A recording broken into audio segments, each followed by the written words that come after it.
So now we are going to discuss test series 3 question number 45, which belongs to the topic of resistive transducers. So test series 3, you have question number 45 and belongs to resistive transducers.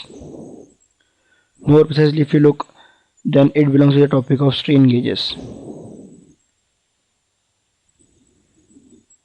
Okay, so I'll read the question. The resistive strain gauge with a gauge factor of 2 is fastened to a steel bar subjected to a stress of 1050 kg per centimeter square.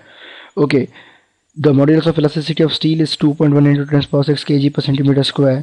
Calculate the change in the resistance, that is delta R, of the strain gauge element due to the applied stress. Okay, fine. So now here gauge factor is given. So value of gauge factor is 2. So we'll just write the value which is given. So value of gauge factor you have 2, and then the stress value to which it is subjected is equals to 1050 kg per centimeter square. So this is the stress value what they have given, and the modulus of elasticity of steel. Okay, modulus of elasticity of steel, which is denoted by Y, is equals to 2.1 into 10 power 6. Again it is kg per centimeter square. So the units of unit is same, kg per centimeter square.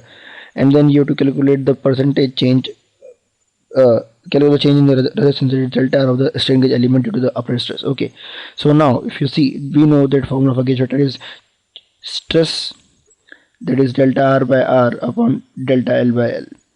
Okay, so now we know that delta L by L, that is a strain, is equals to P by Y, and then the value is 1050 kg per centimeter square divided by 2.1 into 10 power 6 kg per centimeter square.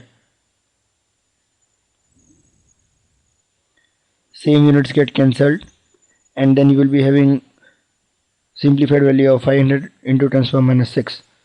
Now we know that delta R by R is equals to gauge factor into delta L by L.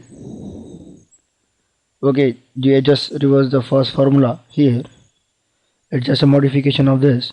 So you have gauge factor value of 2 into 500 into 10 power minus 6.